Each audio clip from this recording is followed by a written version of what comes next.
Assalamualaikum warahmatullahi wabarakatuh.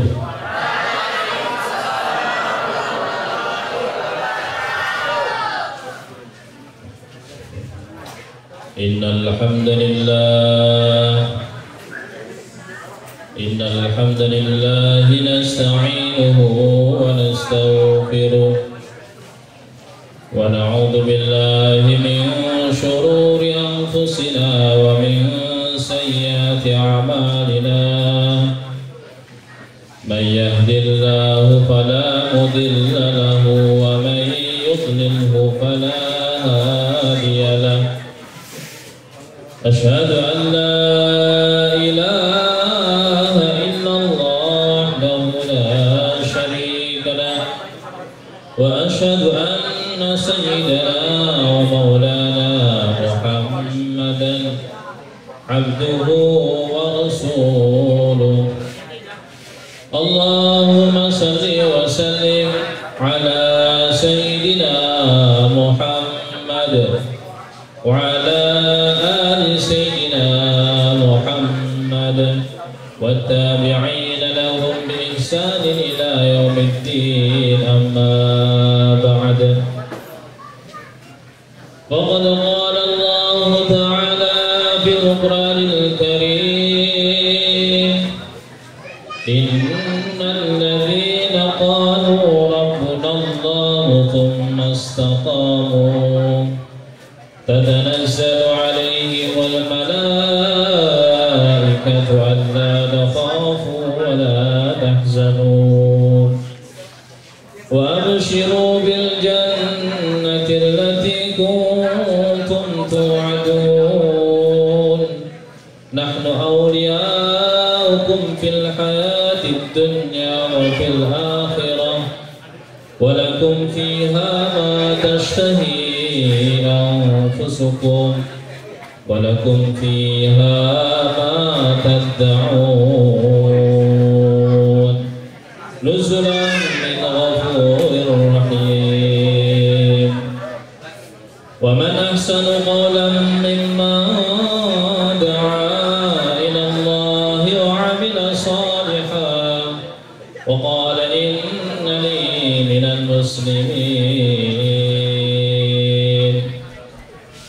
وقال نبينا محمد صلى الله عليه وعلى آله وسلم ما اجتمع قوم في بيت من بيوت الله يتلون كتاب الله ويتدارسونه بينهم إلا نزلت عليهم السكينة وغشيهم الرحمة وحفظهم الملائكة وذكرهم الله في من عنده أو كما قال رسول الله صلى الله عليه وسلم.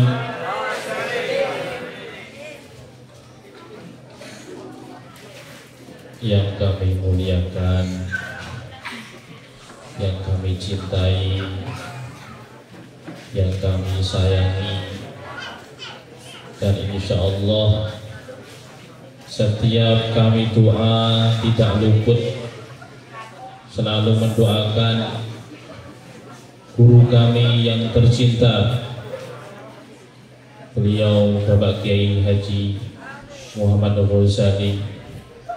Mudah-mudahan beliau selalu diberi kesehatan oleh Allah Subhanahu wa Ta'ala, selalu diberi kemudahan dalam setiap urusannya,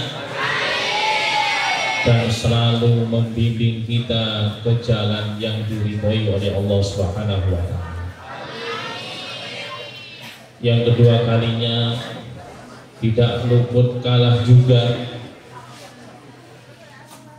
kepada Ibu Nyai yang selalu memikirkan kita semua, yang selalu mendoakan kita semua. Mungkin kita tidak tahu jerih payah beliau, tidak tahu riyadhah beliau, mujahadah beliau, untuk menjadikan kita menjadi orang-orang yang sukses dunia, sukses akhirat. Santri-santri yang dimuliakan oleh Allah Subhanahu wa taala. Kemarin saya ini belum lama datang ke sini. Silaturahim, ingin bertemu dengan Bapak Yai. Kebetulan beliau sedang tidak berada di pondok. Makasih ya. Maka langsung ibunya itu mempersilahkan saya untuk masuk ke rumah. Masya Allah. Saya kebetulan kemarin itu buat temannya namanya Ustaz Yazid Ferdiansah. Beliau sekarang membuat pondok pesantren di daerah Sanggau, Pondok Tahfidzul Quran dan Diniyah, termasuk alumni pondok pesantren baru ketiga. Datang ke sini, Masya Allah, sangat-sangat terharu. Saya sendiri mendengarkan cerita langsung dari Bu Nyai. Dari awal beliau ini bikin pondok, cita-cita bikin pondok di Nurul Ma'arif sana itu, Agropolitan. Kemudian sampai punya tanah di daerah dekat Brimob. Sampai detail beliau itu cerita dengan saya, mulai dari keinginan sampai amalan sampai punya tanah, dan sekarang sampai datang kepada sini semua santri-santri dari berbagai daerah.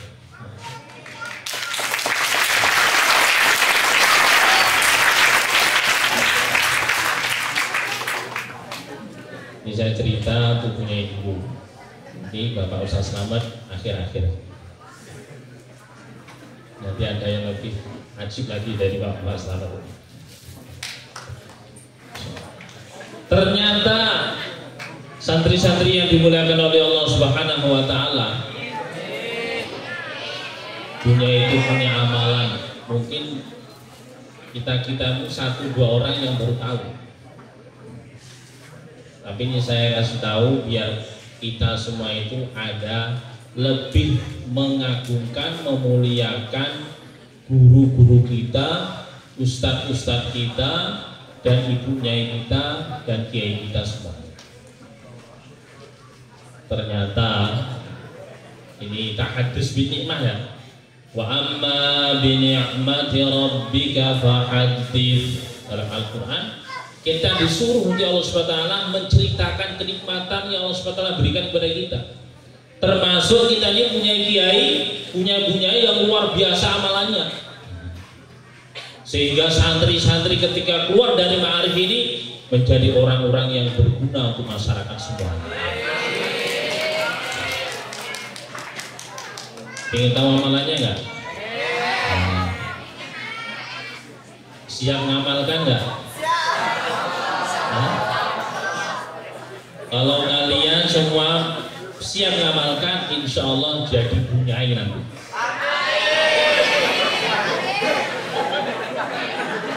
Siap ngamalkan? Jadi khusus santri putri, siap ngamalkan?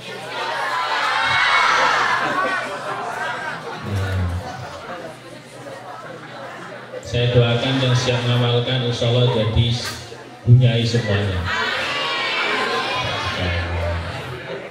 Itu amalannya itu satu, tapi istiqomah dan dikerjakan sampai sekarang. Saya izin, boleh Mbak ya? Izin ya? Amalannya itu sholat ya, puasa Daud. Tahu puasa Daud? Bukan Daud seperti orang petani itu, Daud di rumput-rumput yang ada di sawah itu bukan. Ini puasa, 1 hari puasa, 1 hari tidak, 1 hari puasa, 1 hari tidak. Itu luar biasa mujahadahnya, riyadhahnya punya kita. Tepuk tangan untuk punya kita.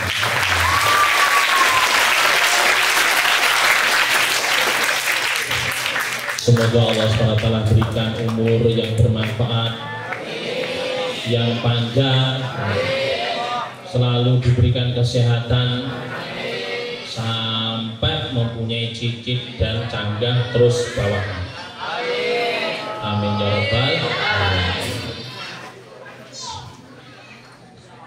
Hadirin wal hadirat yang dimuliakan oleh Allah Subhanahu wa taala. Sepertinya saya ini nggak pantas sebenarnya itu dulu di sini. Saya itu dulu tuh sama, bahkan sampai sekarang tuh masih sama. Sama-sama masih santri ma'arif.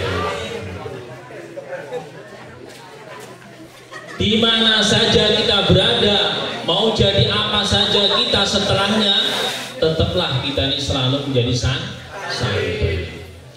Kiai kita, guru-guru kita tetaplah menjadi kiai kita, tetaplah menjadi guru kita.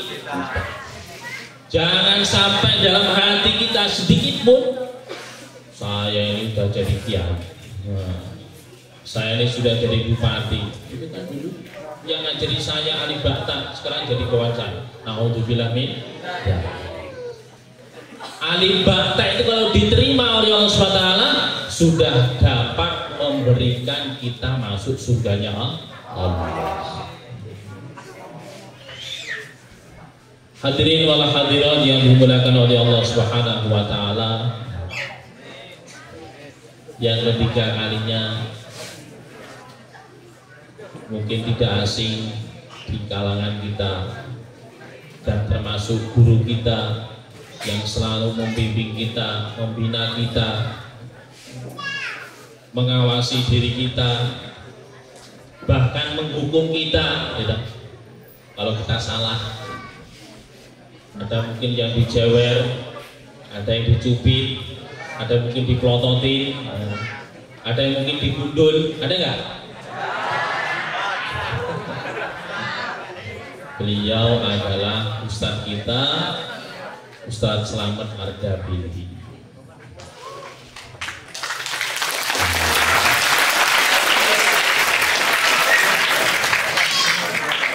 Santri-santri yang dimuliakan oleh Allah Subhanahu wa taala. Dulu kenangan saya dengan beliau itu sangat menarik sekali. Menariknya kenapa?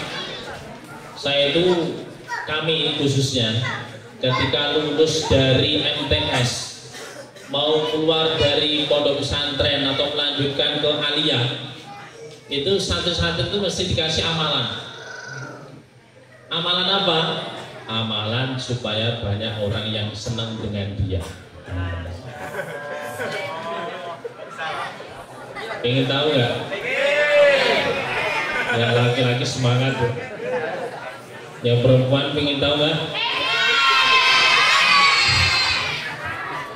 Kalau perempuan jangan. Nggak, amalan saja sudah banyak yang senang. Apalagi amalan. Tapi niatnya ini jangan disalahgunakan. Nanti kalau niatnya disalahgunakan berbahaya. Satu pondok senang dengan dia semuanya nanti.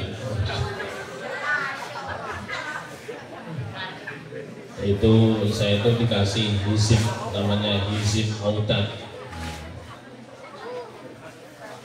Ada hizib Nasr, ada hizib Nawawi, ada hizib Bahar.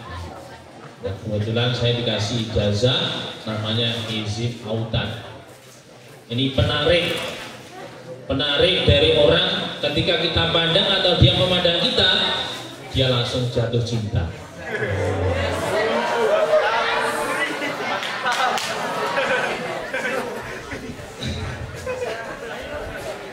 Karena itu yang dikasih itu cuma orang-orang pilihan saja. Maka nanti kalau kalian ingin hizibnya ini, datang dengan Bapak Ustaz Selamat. Jadi kan dalam dia tuh sekarang nggak dikasih Gus ya. Sekarang nggak dikasih karena anaknya beda dengan anak yang dulu. Tapi kalau misalkan pingin datang dengan Mas Slamet, minta ijazah hizib auta. Niatnya untuk apa? Niatnya supaya orang senang dengan agama Islam. Jangan senang pokoknya semua wanita harus senang dengan saya. Jangan. Orang yang pandang saya dapat hidayah, masuk Islam. Orang yang melihat saya senang sholat, senang ngaji, senang wiridan, akhirnya baik orangnya sampai masuk surganya Allah Subhanahu wa ta'ala. Niatnya seperti itu. Tapi kalau niatnya untuk maksiat, naudzubillah min dzalik. Maka teman-teman saya itu dulu itu mengamalkan itu. Itu tergantung keyakinan. Jadi kalau keyakinannya dia mantap, pokoknya ini mesti manjurnya nih. Wah itu manjur betul itu. Dan sudah saya praktekkan, memang betul manjur. Insyaallah. Santri-santri yang dimuliakan oleh Allah Subhanahu wa ta'ala. Nah kemarin tadi itu Bapak Selamat tuh bilang, Gus nanti perkenalan ya, perkenalan dulu cerita mengenai foto ini. Saya rasa tadi itu belum marem kalau saya ini belum cerita mengenai kiai saya. Maka saya tadi sudah cerita mengenai kiai saya, Bunyai dengan Bapak Selamat dan ustaz-ustaz yang lainnya mungkin belum saya sebutkan. Kalau sebutkan semuanya sampai jam 1 pun belum selesai ya. Maka cukup itu, kemudian kita mulai dengan biografi saya. Saya itu dulu orang desa. Tahu desa ya? Desa itu orang pelosok sana. Orang Bukit Hijau. Tahu Bukit Hijau? Pernah ke sana? Yang pernah ke sana siapa angkat tangan? Yang asli orang sana, coba angkat tangan.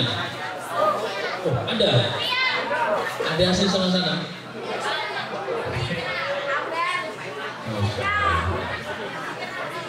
Saya itu hidup di bawah gunung Bukit Hijau, letaknya di desa Tapang Tambit, desa Tebedak, dusun Tapang Tambit, SKPD SP5.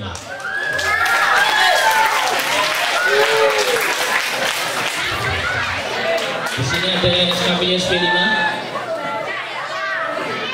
Ada? Ada? Masya Allah.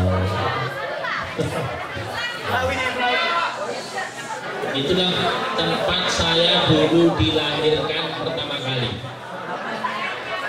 Memang ada kedua kalinya Ustaz? Memang pertama kali. Dan nanti matinya nggak tahu di mana. Nama saya tadi sudah disebutkan, Agus Ferry Adli. Dulu saya di sini itu vokalis, tapi bukan vokalis band, vokalis sholawatan.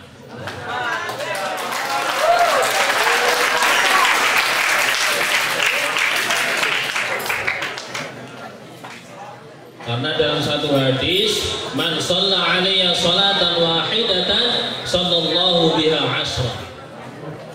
Barang siapa yang membaca sholawat kepada Rasulullah sekali, kepada aku kata Rasulullah sekali saja, maka Allah SWT memberikan sholawat kepada dia 10 kali. Maka saya ini senang sholawat dengan harapan dapat rahmat dari Allah berlipat-lipat sampai surganya Allah Subhanahu wa ta'ala. Allahumma sholli ala Muhammad. Allahumma sholli ala Muhammad. Allahumma sholli ala Muhammad. Walaupun suaranya itu enggak begitu bagus, maka kita ini harus sering baca sholawat. Insyaallah ya. Jangan bukan yang sholawatan yang itu aja, yang sholat apa itu suaranya bagus-bagus saja. Kalau saya ini suaranya kemersak, kemersak, saya radio rusak itu, saya nggak patut untuk baca selawat. Kata siapa? Dalam satu hadis diriwayatkan, barang siapa membaca selawat kepada Rasulullah, maka Allah SWT akan jadikan ruhnya beliau itu masuk ke jasad beliau, kemudian membaca sholawat atau menjawab sholawat dari orang yang membaca sholawat kepada beliau. Maka kita ini walaupun jauh dari Rasulullah, maka kita sering-sering membaca sholawat kepada Rasulullah. Insyaallah ya. Santri-santri yang dimuliakan oleh Allah Subhanahu wa taala. Ini pondok pesantren Darul Ma'arif ini bisa sekarang ada bangunan megah, tingkat kanan kiri, kemudian tempat ini yang depan itu melalui berbagai macam ujian-ujian yang luar biasa, berbagai macam ujian-ujian dari dalam ataupun dari luar. Awal-awal saya mondok itu tahun 2004, 2004, 25, 26, 27 selesai. Itu saya tuh di asrama, mungkin di yang sekarang dibuat rumahnya Bapak Selamat itu atapnya tuh bocor. Jadi kalau tidurnya itu dalam keadaan kering, hujan, bangun-bangun sudah basah kuyup. Kalau sekarang gimana? Tidur, bangun-bangun basah kuyup nggak? Basah kuyup karena disiram. Dibangunin nggak mau, siram aja. Itu dulu saya di sana. Habis itu pindah di komplek lama bawah. Sekarang sudah jadi Staimam ya. Oke. Staimam. Di sana begitu juga sama. Jadi bangunan itu masih bocor.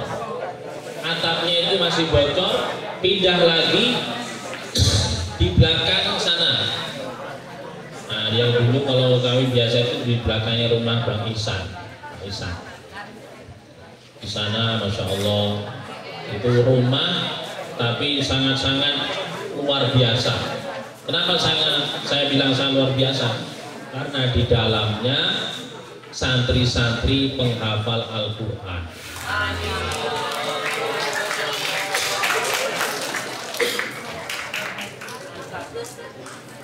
Santri yang dimuliakan oleh Allah Subhanahu wa taala. Saya di mari ini paling yang saya senangi, tapi sangat saya sesali dan saya sedihi ketika kapan? Ketika banjir. Jadi banjir itu senang, sedih juga sesal, menyesali. Kenapa? Jadi ketika banjir itu hawanya itu senang, pengen main air terus. Kemudian sekolahnya libur. Itu paling senang itu. Tapi itu jangan kalian tiru ya. Sedihnya kenapa? Sedihnya orang tua nggak bisa datang. Biasanya 1 bulan sekali atau seminggu sekali datang, bawa makanan, bawa paketan, bawa uang. Ketika hujan, ketika banjir nggak bisa datang orang tua. Sedihnya juga, ustadz-ustadznya juga nggak bisa datang, guru-gurunya nggak bisa datang. Akhirnya pelajarannya terbengkalai, tidak sampai selesai. Kemudian santri-santri yang dimuliakan oleh Allah Subhanahu wa taala. Jadi di pondok pesantren ini kita nikmati. Susah ataupun senang, sedih ataupun gembira, kita nikmati sampai selesai. Insyaallah ya. Biasanya di rumah kasurnya itu 1 meter tebalnya 1 meter. Sekarang di sini tinggal 1 cm. Selimutnya sampai pintu rumah, pintu kamar.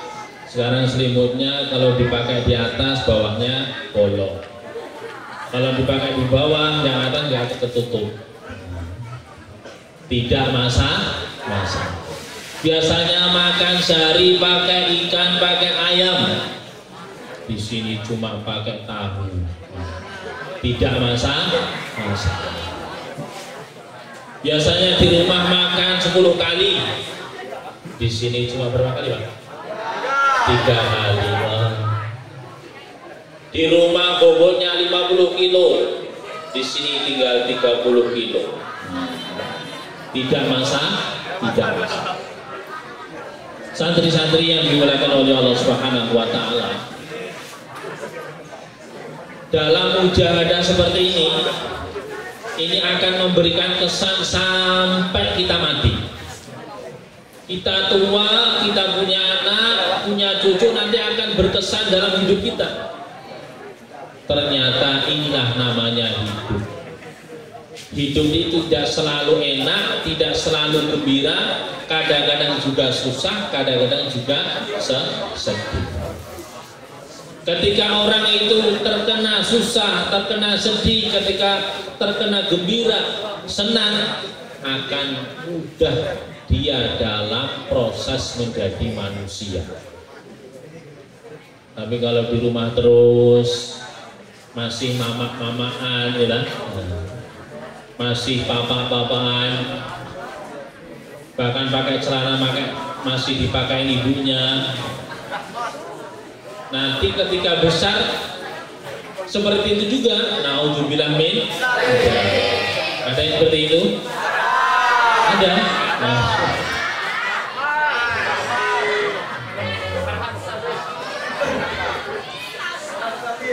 Santri-santri yang dimuliakan oleh Allah Subhanahu wa taala, maka dalam pesantren ini yang pertama kali ini yang kita tanamkan selalu husnudzon kepada guru-guru kita, husnudzon kepada kiai ibu nyai kita, husnudzon kepada pengurus-pengurus kita, husnudzon kepada kakak-kakak kelas kita, bahkan husnudzon kepada teman kita semua. Orang husnudzon itu sangka baik. Dia kalau misalkan sangkaannya itu salah, maka dia tetap dapat pahala. Tapi kalau orang husnudzon sangka buruk, walaupun sangkaannya itu benar, maka dia tetap dapat dosa. Itu pentingnya kita ini husnudzon. Maka husnudzon dengan guru kita. Guru kita menyampaikan, bahkan nyuruh kita seperti ini, laksanakan, kerjakan. Jangan pikir kanan, pikir kiri. Ini masuk akal atau tidak masuk akal. Jangan seperti itu. Guru itu, ustaz-ustaz kita, kiai kita kalau nyuruh kita, langsung kita kerjakan. Santri kalau punya tipe seperti itu, insya Allah nanti akan jadi orang yang bermanfaat untuk umat. Ini harus dipegang oleh setiap santri, putra ataupun putri. Kalau disuruh ustadznya, disuruh kiainya, disuruh bunyai, disuruh pengurusnya, laksanakan. Insya Allah. Maka seperti tadi itu, Bapak Selamat bilang, sam'an wa ta'atan, sami'na wa ata'na, kami mendengar, kami taat. Jangan mikir-mikir. Kamu sana, ambilkan ini. Jangan mikir, Pak, saya ini belum mandi, saya belum makan, saya ini belum ini. Jangan seperti itu. Dulu ada seorang syekh namanya Syekh Saridin. Siapa namanya? Syekh Saridin. Ya, seorang ulama, seorang wali punya keramat. Maka ketika beliau ini masih mondok, itu dulu mondok itu kan nggak ada namanya sekarang itu sanyo itu kan, jetpam untuk ngambil air. Jadi ngambil airnya itu namanya ngangsu. Ngambil air ditaruh di tempat jeding, kemudian untuk mandi, untuk wudhu kiainya, untuk mandi untuk kiainya. Maka Syekh Saridin tadi dibilang sama kiainya, le, jipuk banyu ning kali iki nggo kerenjang. Tahu nggak bahasa Jawa seperti itu?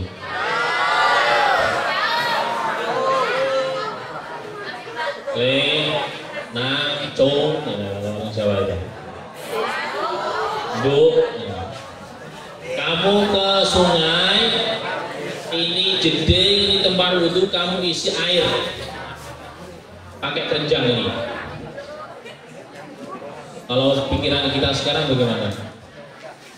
Pak Yai, jenengan ini tenanan membuatan ini.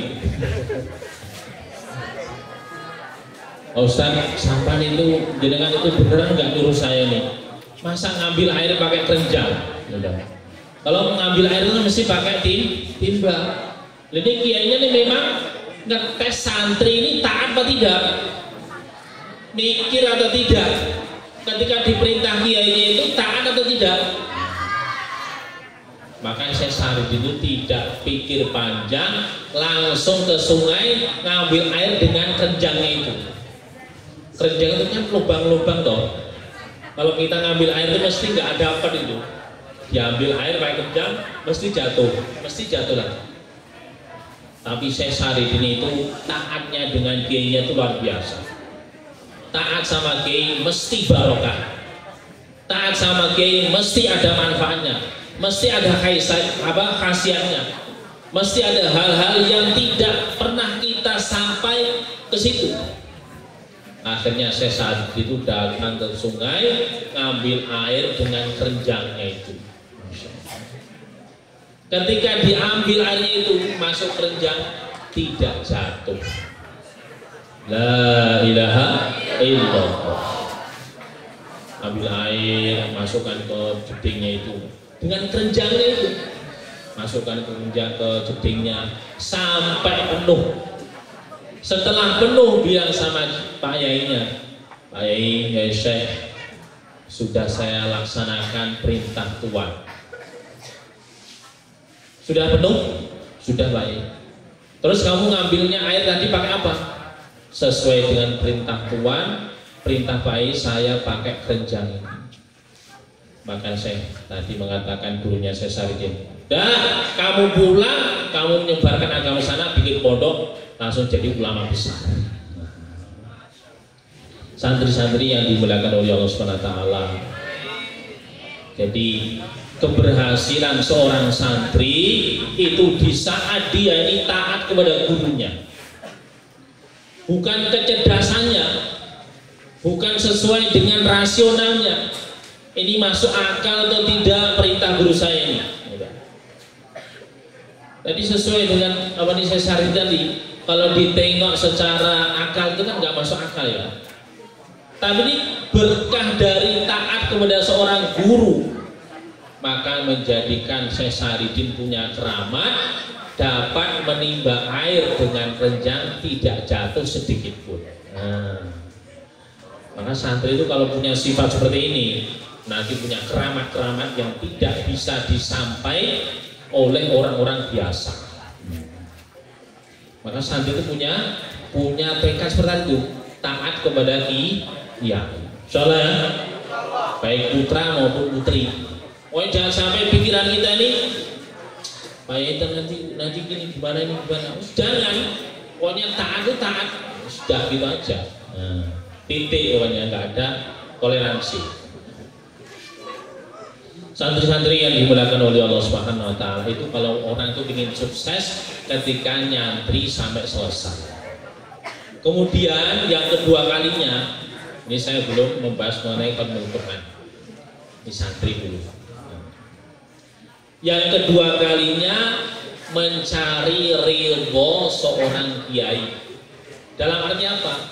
ketika kita di pondok jangan bikin macem-macem yang keluar dari peraturan pondok pesantren. Jangan pacaran, insyaallah. Jangan pacaran, insyaallah. Sekali lagi, jangan pacaran, insyaallah.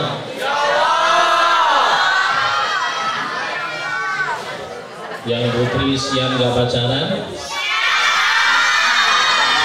Yang putra siap nggak pacaran? Yang putri siap, yang putra insya Allah. Berarti kurang mantep. Siap nggak pacaran? Alhamdulillah. Semoga Allah SWT terima.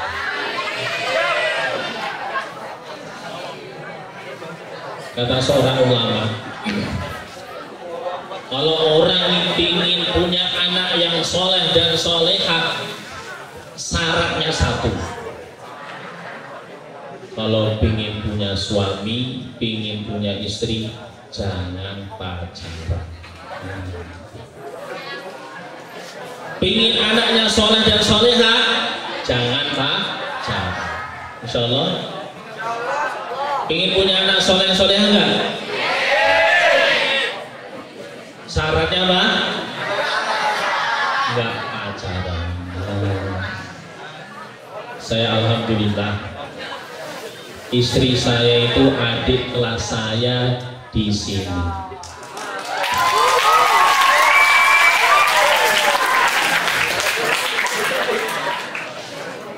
Tetapi Masya Allah, selama saya 3 tahun itu, saya nggak kenal sama sekali dengan istri saya itu.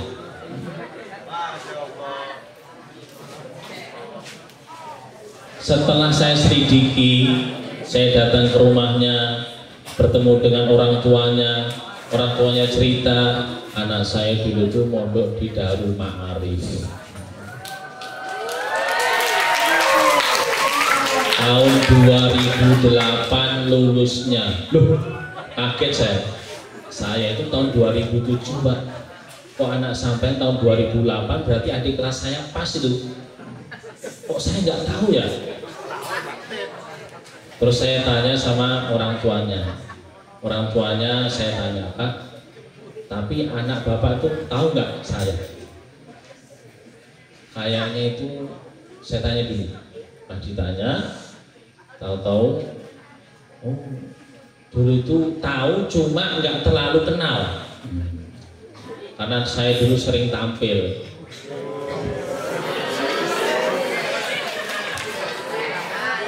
Ya karena jadi vokalis, ya dong, vokalis sholawatan tadi, nah, bukan vokalis band. Tahu, cuma nggak kenal. Oh itu namanya itu, tapi nggak kenal akrab. Bahkan saya nggak kenal juga. Alhamdulillah sekarang sudah punya anak 2.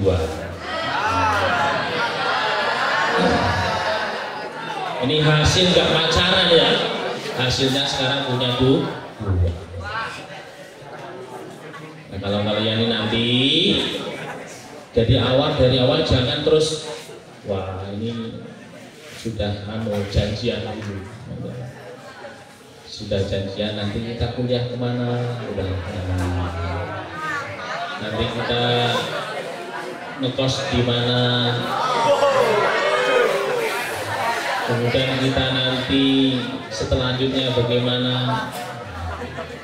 Ini kalau bisa, karena kan ingin punya anak soleh dan soleh kan, ingin nggak? Nah, syaratnya jangan pacaran dulu. Walaupun hati itu merasa berat, saya itu sebenarnya itu cinta betul dengan dia itu, sayang betul dengan dia itu.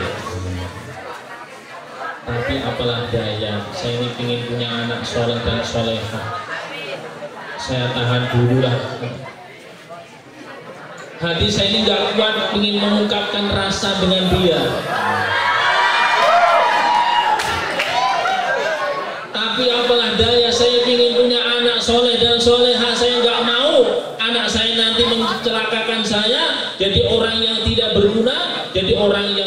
ujian naudzubillah min dzalik, saya tahan dulu. Insya Allah setiap laki-laki ataupun perempuan yang normal mesti mempunyai rasa, gitu. Benar nggak?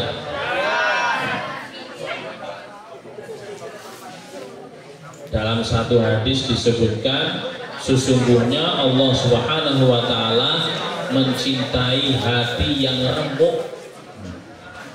Hati yang remuk itu bagaimana? Dia ingin berbuat maksiat karena mengingat-ingat larangan maksiat, kemudian dia tahan dan akhirnya dia tidak jadi maksiat. Orang yang seperti ini adalah orang-orang yang dicintai oleh Allah Subhanahu wa ta'ala. Dalam satu hadis disebutkan, man taraka syai'an lillahi awadallahu khairan minhu. Barang siapa yang meninggalkan suatu perkara karena Allah, maka Allah SWT akan ganti dengan yang lebih baik lagi. Saya tinggalkan pacaran, suatu saat nanti pasti Allah SWT akan berikan saya jodoh yang lebih baik lagi. Insya Allah siap semua. Salah ya. Nanti kalau pacaran itu yang pertama kali pusing itu Pak Yai, Bu Nyai, Pak Slamet, Pak Nurul itu mesti yang pusing pertama kali.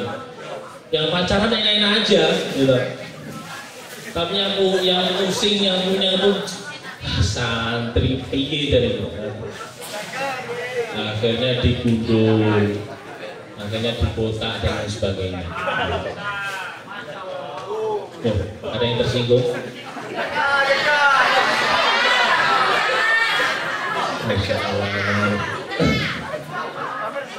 Tapi saya husnudzon, insya Allah pondok pesantren Darul Ma'arif yang sekarang ini, insya Allah kedepannya atau mungkin sekarang atau yang kemarin-kemarin, insya Allah nggak ada yang pacaran. Amin. Bertahan. Pokoknya kalau kita ini ingin punya anak soleh dan soleha, sarannya tidak pacaran. Soleh ya? Walaupun tadi hati itu terasa berat sekali. Saya itu sebenarnya itu cinta saya itu sampai meluap-meluap, gitu. Tapi karena ini tidak boleh dalam agama, tidak boleh dalam pesantren, maka saya tahan. Insyaallah ya? Insyaallah? Insyaallah? Insyaallah nggak pacaran? Alhamdulillah. Nah, yang bersaksi Pak Slamet, Bu Nyai, Pak Nurul. Nanti kalau ada yang pacaran lagi Pak, berarti insyallahnya itu perlu diulang 1000 kali.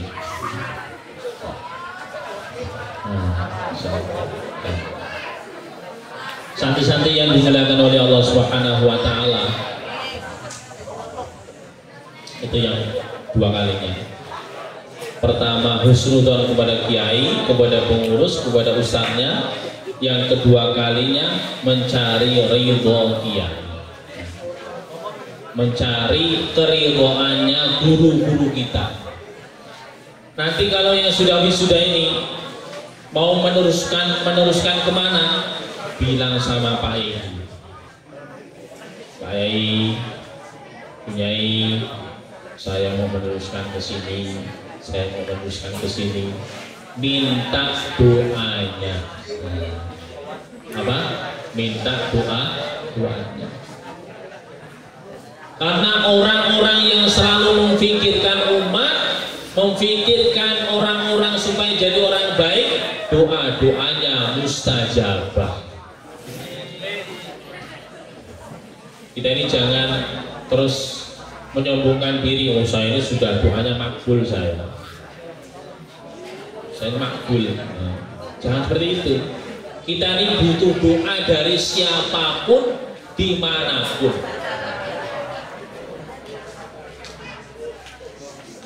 Salah ya. Tadi apa tadi? Husnudzon kepada guru, kepada kiai, kemudian minta ridhonya kiai.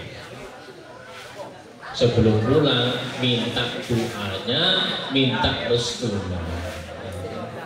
Bahkan kalau mau menikah juga minta doa restu. Saya dulu sebelum nikah itu datang ke teman Pak Sahabat, Pak doakan saya, sebentar lagi saya mau menikah.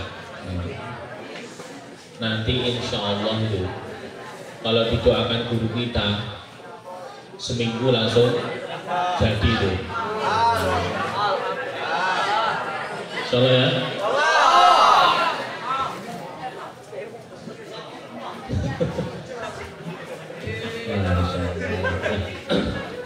Hadirin wal hadirat yang dimuliakan oleh Allah Subhanahu wa taala, dalam momen khatmil Quran, maka dalam Al-Quran disebutkan Bismillahirrahmanirrahim. Innal ladzina qalu rabbunallah tsumma istaqamu tatanazzalu alaihimul malaikatu alla takhafu wa la tahzanu. Sesungguhnya orang-orang yang mengatakan innal ladzina qalu rabbunallah, Tuhanku, Tuhan kami adalah Allah, tsumma istaqamu, kemudian istiqamah, tatanazzalu alaihimul malaikatu alla takhafu wa la tahzanu. Maka para malaikat menurunkan mengatakan alla takhafu wa la tahzanu, janganlah kalian khawatir, jangan kalian bersedih.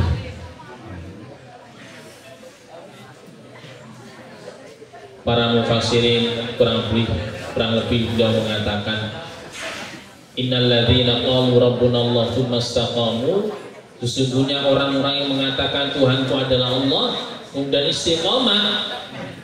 Ini diambil pelajaran, orang itu kalau berpegang teguh dengan agama, istiqomah, maka dia akan diberikan ketenangan oleh para malaikat, diberi kabar gembira, surga telah menanti untuk dirinya. Maka dalam momen khatmil Quran, khatam Al-Quran ini, Masya Allah luar biasa. Dalam satu hadis disebutkan, man qara'al Quran wa amila bima fihi ulbisa walidahu tajan yaumal qiyamah bauhu ahsanu min dawi syamsi fi buyutid dunya fama dhannukum billadhi amila bihada. Barang siapa yang membaca Al-Quran kemudian mengamalkan isinya, maka pada hari kiamat orang tuanya akan diberikan mahkota yang lebih terang daripada sinar matahari. Maka santri-santri yang dimuliakan oleh Allah Subhanahu wa taala, kita ini harus punya target. Punya target. Dulu saya waktu di sini itu target satu hari, setiap habis sholat itu satu pojok. Jadi kalau Quran hafalan itu ada namanya pojokan itu. Biasanya itu 10 lembar. 10 lembar itu satu juz. Jadi setiap habis sholat satu kaca itu, satu pojok. Nanti habis sholat lagi satu pojok lagi, satu pojok lagi, sampai akhirnya cuma beberapa bulan khatam Al-Quran. Bacanya bukan menghafalnya. Kalau menghafalkannya lama. Itu caranya seperti itu. Jadi setelah sholat itu ambil Qurannya, baca satu pojok. Itu dulu saya waktu di sini seperti itu. Nah, mungkin kalau dipraktekkan oleh kalian semua sangat-sangat bagus. Insyaallah ya. Itu nanti hanya beberapa waktu saja sebelum kita tamat dari pesantren ini sudah khatam duluan. Dan doanya orang-orang yang khatam Al-Quran mustajabah, dikabulkan oleh Allah Subhanahu wa ta'ala. Insyaallah ya. Jadi jangan takut dengan dalil tadi hadis Rasulullah SAW, barang siapa yang baca Al-Quran dan mengamalkan isinya, orang tuanya akan diberikan mahkota yang lebih terang daripada sinar matahari.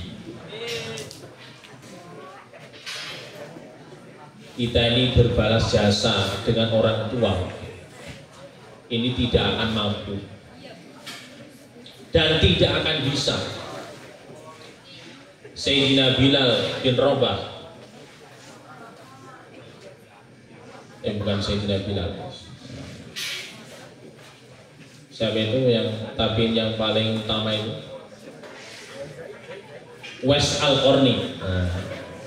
Uwais Al-Qarni ini khairut tabi'in, sebaik-baiknya tabi'in.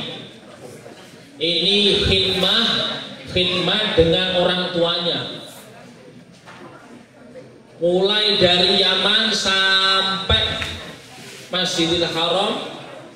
Ketika haji menggendong orang tuanya. Ada nggak sekarang ini kita nih menggendong orang tuanya setiap pergi ke pasar? Ada?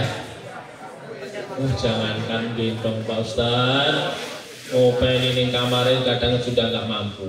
Naudzubillah min. Jangan ada ngeluh seperti itu. Kalau memang sudah nggak mampu, jangan dibicarakan.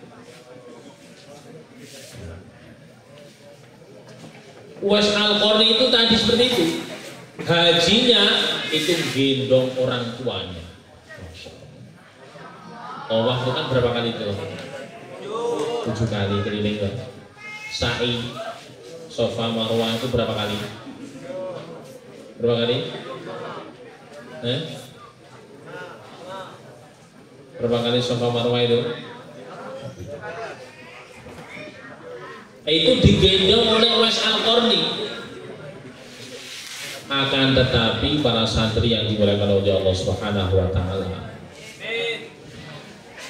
perilaku seorang manusia, seorang anak kepada orang tuanya, haji sekalipun digendong orang tuanya itu belum cukup untuk membayar jasa orang tua kita. Caranya bagaimana? Di antara caranya, kalau kita baca Al-Quran, mengamalkan isinya, nanti di akhirat kita akan memberikan mahkota kepada orang tua yang lebih terang daripada sinar matahari. Itu di antara balas jasa kita kepada orang tua seperti itu. Bahkan dalam satu hadis disebutkan, man qara'al Qur'an fastadharahu fa ahalla halalahu wa harrama haramahu adkhalahu Allahul jannah wa syafa'ahu fi asratin min ahli baitihi kulluhum qad wajabat lahun nar. Dalam satu hadis disebutkan, barang siapa yang membaca Al-Quran kemudian menghafalkannya, kemudian dia menghalalkan apa yang dihalalkan oleh Al-Quran, mengharamkan dan apa yang diharamkan oleh Al-Quran, maka Allah SWT akan memasukkan dia ke dalam surga dan akan memberikan syafaat kepada 10 ahli keluarganya yang sebenarnya wajib masuk neraka. Jadi kalau orang itu hafal Al-Quran, orang baca Quran, menghafal Al-Quran, menghalalkan apa yang dihalalkan oleh Al-Quran, mengharamkan apa yang diharamkan oleh Al-Quran, Allah SWT akan masukkan dia ke dalam surga dan akan diberi wewenang bisa memberikan syafaat 10 ahli keluarganya. Siapa yang niat jadi hafal Al-Quran semua? Niat dulu, insyaallah ya. Niat dulu.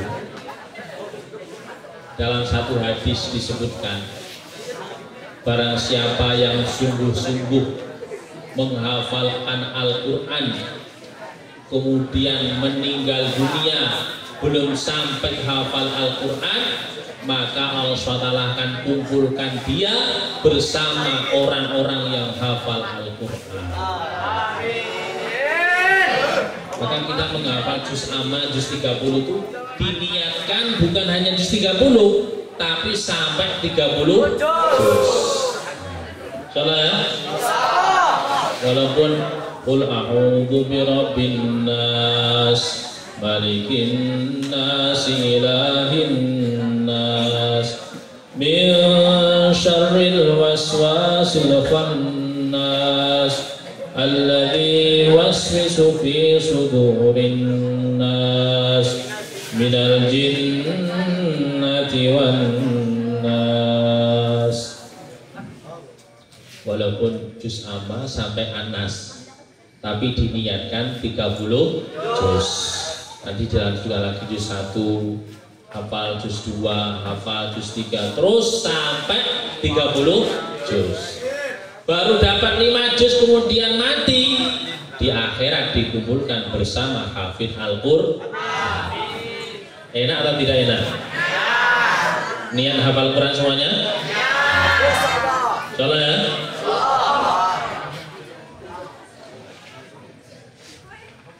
Ada 3 amalan.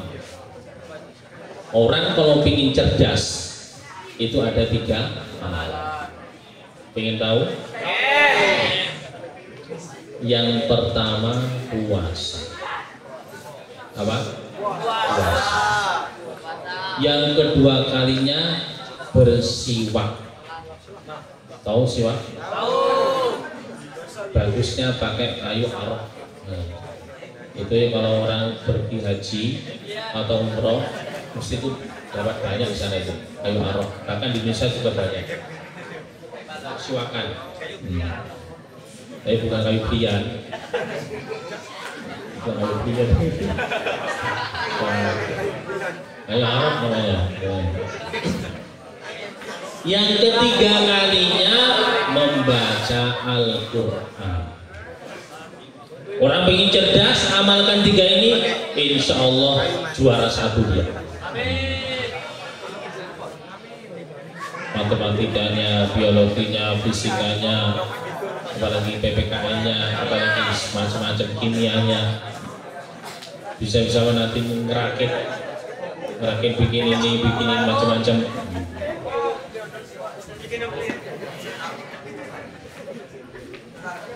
Salah ya? Diamalkan 3 perkara ini ya. Salah ya? Kalau kita nggak kuat puasa, siwak. Kalau nggak bersiwak, baca Quran. Ini mudah. Kalau siwak mungkin kan agak repot bawanya, naruhnya kan. Kalau baca Quran, insya Allah mudah. Santri-santri yang dimulakan oleh Allah Subhanahu wa Ta'ala, khatam Al-Quran, khatmil Quran ini luar biasa. Dikatakan luar biasa itu apa? Kenapa? Karena khatam Al-Quran. Al-Quran itu apa? Al-Quran itu kalamullah.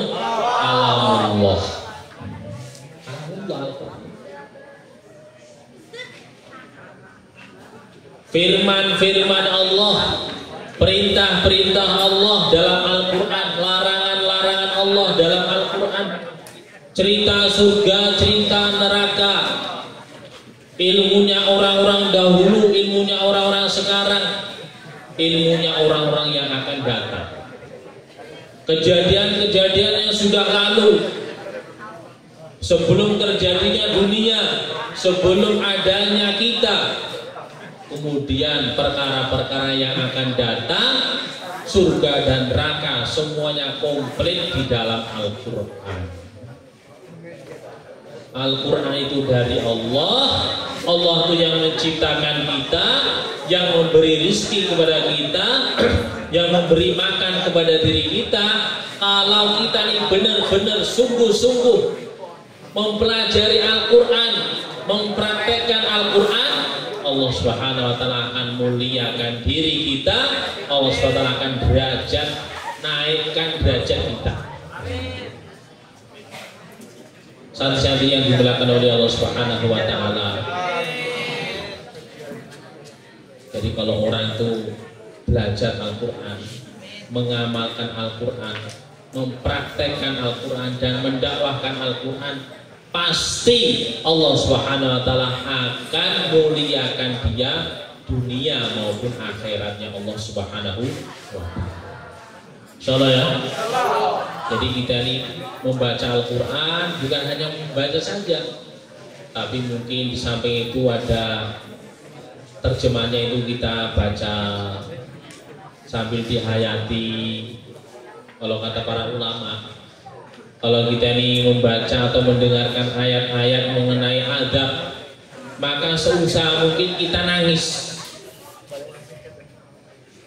Kalau nggak bisa nangis, fatabaka, pura-pura nangis. Fatabaka, pura-pura nangis. Kalau kita nih mendengarkan ayat-ayat rahmat mengenai surga, mengenai bidadari, inna lil muttaqina mafazan hadaiqa wa a'naba wa kawa'iba atraba wa ka'san bihaqa la yasma'una fiha lahwa wa la kidbaba. Nah, itu disebutkan mengenai bidadari yang ada di surganya Allah. Kalian nanti bisa lihat di terjemahnya itu. Saya nggak mau mengucapkan karena itu hal-hal yang dalam. Ketawa itu. Satu-satu yang dirahmati Allah SWT.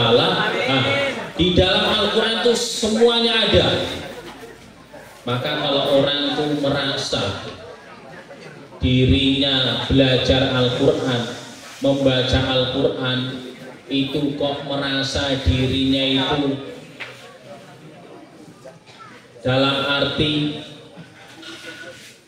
ilmunya itu kecil, sedikit, itu bahaya besar.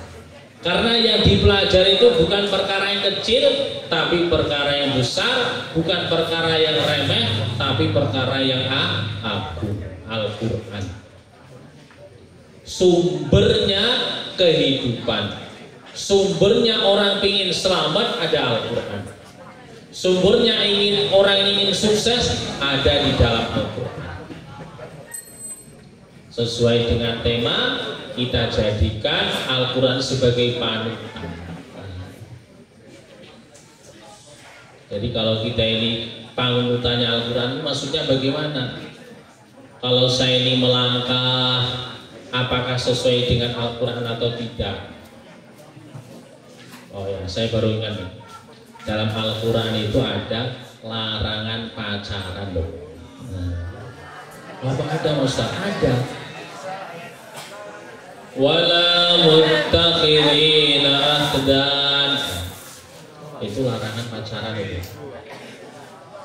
Kalau kita ingin jadikan Al-Quran sebagai panutan, berarti tidak boleh pacaran.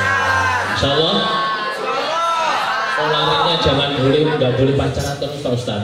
Nggak tahu toh, ilham saya ke situ tuh. Nggak tahu itu ilhamnya mau ke situ terus ya. Karena ini hawa-hawa anak muda ini, hawa-hawa masih puber. Puber nih pinginnya itu pingin merasakan, pingin mencoba. Ingin coba ini, dengan si ini putus, ingin nyoba sana. Dengan sana putus, ingin coba sini. Ini jangan sampai terjadi santri, putra putri Darul Ma'arif. Insyaallah ya. Insyaallah. Jangan semua perempuan dicoba semua, naudzubillah min dzalik. Hadirin wal hadirat yang dimuliakan oleh Allah Subhanahu wa taala. Kalau orang ingin sukses, ingin bahagia, ingin selamat, pelajari Al-Qur'an, amalkan Al-Qur'an. Kita jadikan Al-Quran sebagai panutan kita. dan kita jadikan Al-Quran sebagai cahaya kita. Di antara maksudnya bagaimana? Tadi melangkah sesuai apa tidak dengan aturan Al-Quran. Nah,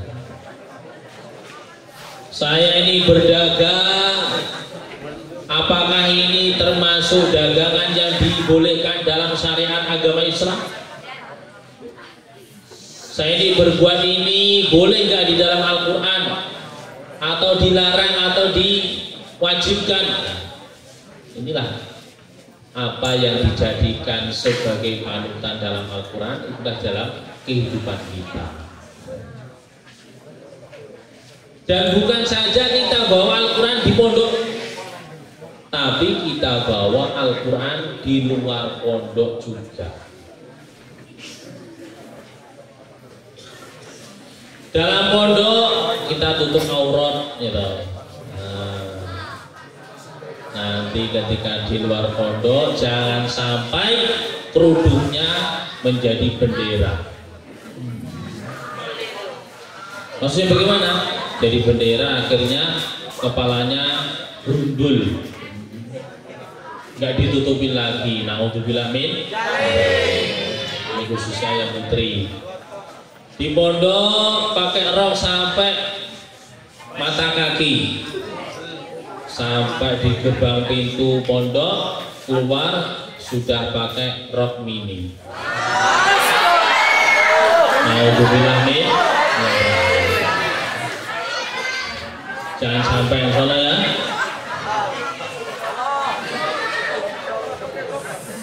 Yang laki-lakinya di dalam pondok sholat 5 waktu berjamaah, ketika di luar 1 waktu pun tidak dikerjakan.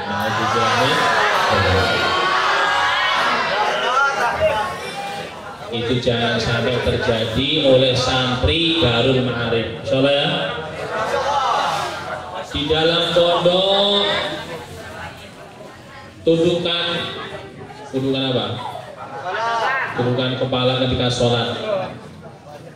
Ketika di luar pondok sholat pun nggak mau. Naudzubillah min. Ini jangan sampai. Insyaallah ya. Nah itulah kita jadikan Al-Quran sebagai panutan kita, dan kita jadikan sebagai cahaya kita. Maksudnya apa? Kita mau kemana saja, cahayanya kita kedepankan. Gitu. Orang itu kalau mau pergi ke hutan itu yang disorot itu di belakang atau di depan? Depan ya kan? Nah, berarti Al-Quran itu sebagai cahaya kita taruh di depan. Bukan terus ukurannya di belakang. Saya ini sudah hafal Ustaz, sudah hafal, sudah paham, tapi tidak mau mengamalkan. Ini naudzubillah min. Salah ya? Ini banyak tersinggung atau tidak banyak tersinggung nih? Nah, banyak tersinggung. Mudah-mudahan singgungannya sebagai obat. Santri-santri yang dirahmati oleh Allah Subhanahu wa Ta'ala, kemudian sebagai petunjuk dan rahmat. Nah, petunjuk sama dari cahaya, rahmat. Maknanya apa? Maknanya kalau orang ini belajar Al-Quran, mengamalkan Al-Quran, Allah Subhanahu wa Ta'ala akan berikan dia ini rahmat.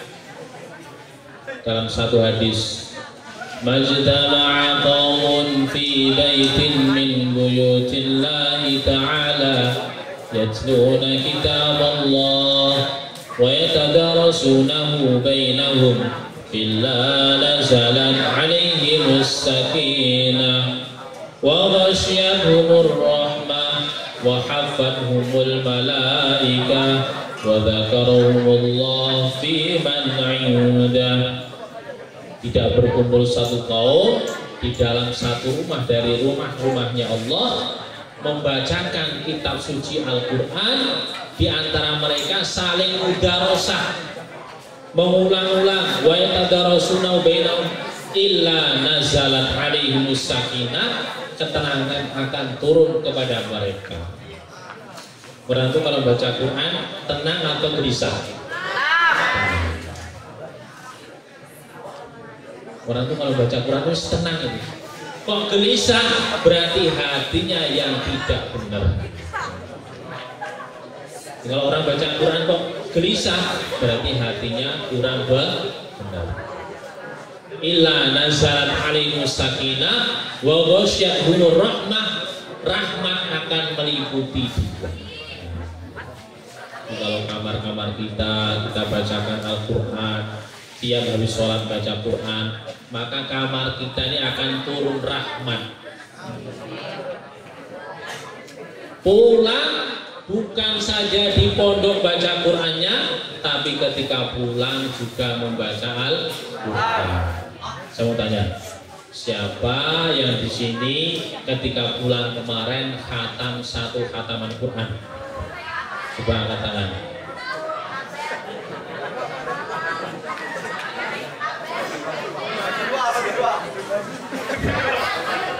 Yang 15 juz, yang 1 juz, yang 1 surat. Alhamdulillah. Mungkin nanti bisa Mas Rahmat itu ditargetkan. Nanti pokoknya jatah masuk ke pondok harus setor daftar khatam Quran sekali. Itu bisa ditargetkan.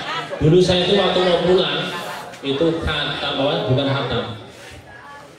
Syaratnya harus hafal doa taraweh. Allahumma inna naj'aluka Allahumma nas'aluka bil iman kamilin sampai akhir itu syaratnya perpulangan khatam atau hafal doa tarawih. Itu nanti bisa ditargetkan. Syaratnya pulang harus khatam sekali Qur'annya. Salah ya.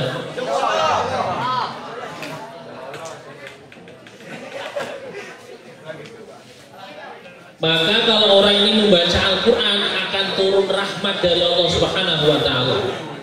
Dibaca di pondok akan turun rahmat di pondok, dibaca di kamar akan turun rahmat di kamar, dibaca di keluarga kita akan turun rahmat di keluarga kita. Amin. Dibaca di mana saja akan turun rahmat dari Allah Subhanahu wa Ta'ala. Nah itu syaratnya kita harus tahu artinya atau tidak, Pak Ustaz? Syaratnya yang penting baca. Baik dia ini tahu artinya atau tidak, akan turun rahmat dari Allah Subhanahu wa Ta'ala. Insyaallah ya. Tadi sudah saya kasih tahu tuh 3 amalan untuk mencerdaskan otak kita. Di antaranya membaca Al-Quran. Jadi Al-Quran itu untuk kebahagiaan kita, kesuksesan kita, dunia maupun akhirat kita. Ini kata para ulama. Kalau orang ini hafal Al-Quran, insya Allah dia tidak akan terkena penyakit pikun. Apa? Pikun. Tahu pikun ya? Kita lihat kan, pernah mungkin melihat orang pikun itu seperti anak kecil pergi ke sana, mau ke mana Mbak? Nggak tahu mau pergi mana. Datang ke masjid, tahu-tahu nggak sholat terus pulang. Udah sholat Mbak? Sudah. Bawa kemana nggak tahu. Itu seperti anak kecil. Nah, ini resep. Kalau orang pingin nggak terkena penyakit pikun, sering-sering baca Al-Quran. Soalnya ya, itu nanti kita rasakan ketika umur 40 tahun. Dari mulai umur balik kita sampai umur 40 tahun kok sregep baca Quran, insya Allah nanti kecerdasannya semakin bertambah. kita lihat kiai kita bukan semakin tua semakin berkurang kecerdasannya, tapi semakin bertambah kecerdasannya. Di antara kecerdasannya bagaimana? Ya dengan datanya kalian ke sini itu. Dulu santri cuma 1-2 orang, 3 atau 10 orang. Sekarang sudah sampai 500 orang.